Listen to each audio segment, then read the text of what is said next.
अस्सलामुअलैकुम। आप सबको रमज़ान का ईद बहुत बहुत मुबारक हो। और दूसरा ये मेरे कहने का है कि आपके ये कमेंट आ रहे, फ़ोन आ रहे और मेरे को पूछते हैं आपका वीडियो क्यों नहीं आ रहा है। भाई, वीडियो नहीं आने का कारण ये है कि जब मैं दिल्ली में था तो दिल्ली में चुनाव चालू था। चुनाव के बाद ये सब मेरा काम तो जो प्रोसीजर थी वो तो बंद थी। 5 तारीख को चुनाव था और 8 तारीख को रिजल्ट था। और बाद में मैंने वीडियो बनाए थे, वहाँ के जो हज कमेटी के पाकिस्तान एम्बेसी गया था वो सब मैंने वीडियो बनाए थे।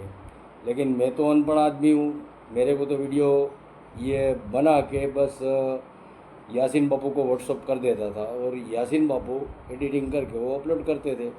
लेकिन वो जो आगे के दिल्ली से वीडियो नहीं आए उसका वजह ये है, यासीन बापू जो एडिटिंग करते हैं और मेरा वीडियो मेरी ये आईडी पे अपलोड करते हैं और आपको सबको जानकारी मिलती है, नया नया अपडेट आता रहता है।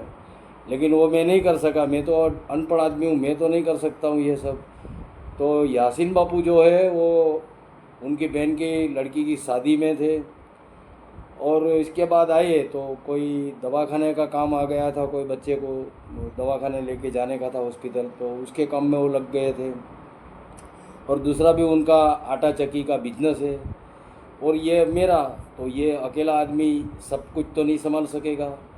तो मैंने आज ये वीडियो इसलिए बनाया कि मेरी उम्र ज़्यादा होने की वजह से, यानी कि सीनियर सिटीजन होने की वजह से मेरे को आगे का ये परमिशन नहीं मिला पैदल जाने का। क्यों रुका मेरा हज जाने का, पैदल हज जाने का क्यों रुका, वो उसके लिए मैंने ये आपको जानकारी के लिए वीडियो बनाया है। तो ये वीडियो को आप आगे से आगे तक शेयर करो, लाइक करो और सबको मेरी अपडेट मिले कि मेरा चलना क्यों रुका। मैं तो यहाँ से सब बेच के गया था, मेरा बोलेरो, जनरेटर, बाइक, लकड़ी काटने का मशीन सब बेच के मैं तो निकल गया था, साथ में कफन भी लेके निकला था ताकि मेरा कहीं भी मौत हो जाए कोई भी बहाने से, कोई एक्सीडेंट हो गया, एक्सीडेंट हो गया, मौत का तो कोई भरोसा नहीं, कहीं भी मौत आ सकता है। तो मैं कफन भी साथ में लेके ही निकला था, 100% परफेक्ट इरादा करके ही निकला था पैदल हज जाने के लिए। ठीक है। तो मेरे को वहाँ के लोगों ने सबने समझाया, 3 बार मैंने कंप्लेन किया तो उसमें आगे की सरकार ने मेरा सीनियर सिटीजन के हिसाब से वीज़ा नहीं मिला। मुझे बोला आपकी जो जीद है वो छोड़ दो, 19 दिन तक मैं उस्मान खान साहब के यहाँ दिल्ली में काड़का जी तुगलकाबाद, जो अगले वीडियो में आपने देखे होंगे, उसके वहाँ मैं रुका था। और तारीख 11/2/2025 को मैं फिर सबके समझाने के बाद मुझे बोले आप गुजरात से पैदल चल के दिल्ली तक तो आ गए हो और अभी यहाँ से आपको हम प्लेन का टिकट दे देते, आप उम्रा कर लो तो समझो आपका हज हो गया। सबके समझाने के बाद मैं 19 दिन तक दिल्ली में रुका और दिल्ली से फिर मैं बम्बई गया और बम्बई से आरिफ भाई उन्ने वाले, वो वहाँ के जानकार है और टूर लेके जाते हैं, 2 महीने में 1-2 बार जाते हैं। तो उनके साथ में गया, उम्रा करके आया और सब ज़ियारत करके भी आया। आपके दुआ और सलाम वहाँ जाके मैंने बोले हैं फेस टू फेस, काबा शरीफ के सामने और रसूल पाक के रोज़े के सामने। आप सबके दुआ सलाम फेस टू फेस जाके मैंने बोल दिए, रो रो के दुआ किया आपका, इंशाअल्लाह ताला आपकी जायज़ उम्मीद सबकी पूरी होगी। तो मैंने इसके लिए वीडियो बनाया कि आपकी जानकारी के लिए। तो 2 रोज़े मेरे मदीना में हुए थे, एक रोज़ा मेरा मदीने में इफ्तार हुआ था और दूसरा रोज़ा मेरा जिद्दा एयरपोर्ट पे हुआ था।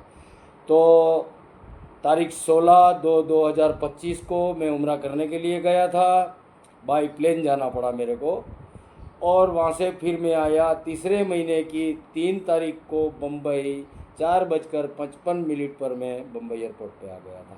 फिर मैं गुजरात सूरत पहुँचा तो मेरी तबीयत ख़राब हो गई थी, उसकी वजह से मैं 15-16 दिन तक मेरा तबीयत अच्छा नहीं था।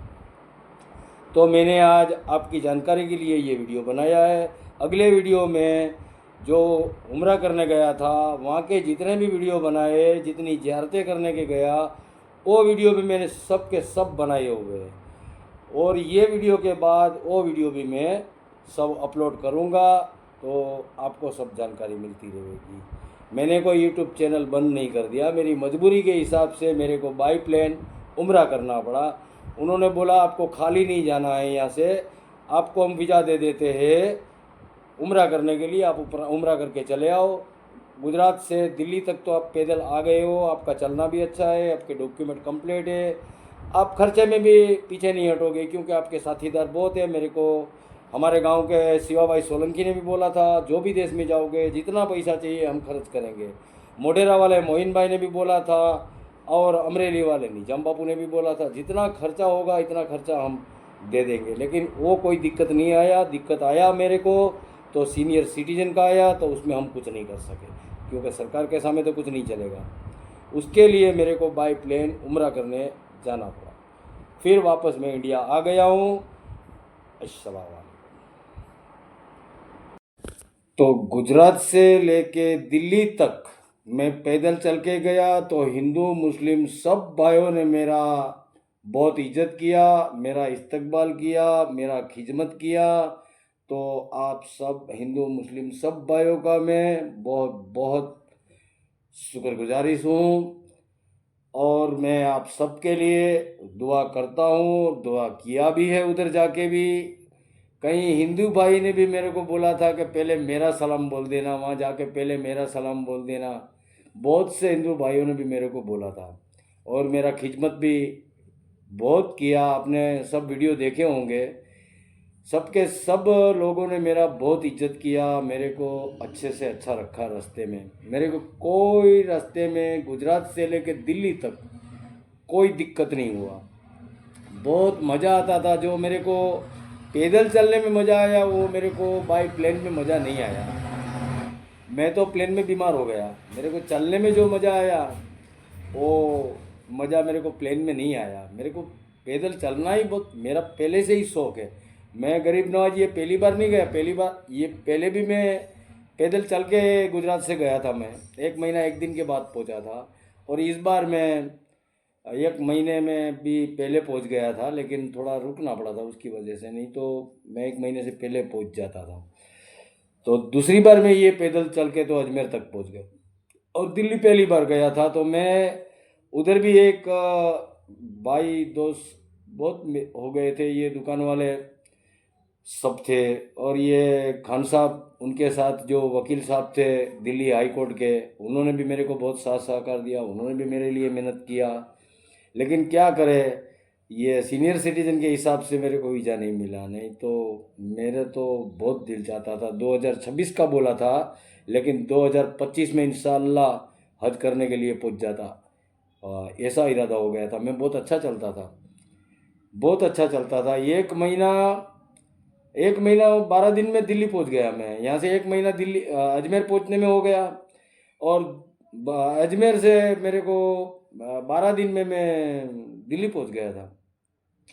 बहुत अच्छा चलता था। मैं रात को भी चलता था, दिन को भी चलता था, कहीं कहीं तो मैं पूरी रात भी चलता था, बारिश में भी चलता था, आंधी ये सब बहुत आंधी जैसा भी होता था रास्ते में। रात को भी चलता था मैं, दिन को भी चलता था। हाँ, तो इतनी बड़ी बड़ी सिटी आती थी कि जयपुर में से बाहर निकलने में 2 दिन हो गया, और गुड़गांव तो इतना बड़ा था कि 3 दिन के बाद में 3 दिन के बाद मैं गुड़गांव के बाहर निकला। मैंने बोला दिल्ली, तो कि बस यहाँ से दिल्ली शुरू हो गया अभी। तो दिल्ली में 3 दिन चला। फिर बहुत बड़ी बड़ी सिटी है, चलने में 3 दिन भी हो जाते थे एक सिटी पार करने में। और जयपुर में 2 दिन हो गए थे बाहर निकलने में। हाँ, जयपुर के बीच में एक रात हो गया था। फिर इतनी बड़ी बड़ी सिटी आती है। गुड़गांव में 2 रात हो गई थी मेरे को। हाँ, सतत चलता रहता था, फिर भी 3 दिन हो गए थे गुड़गांव से।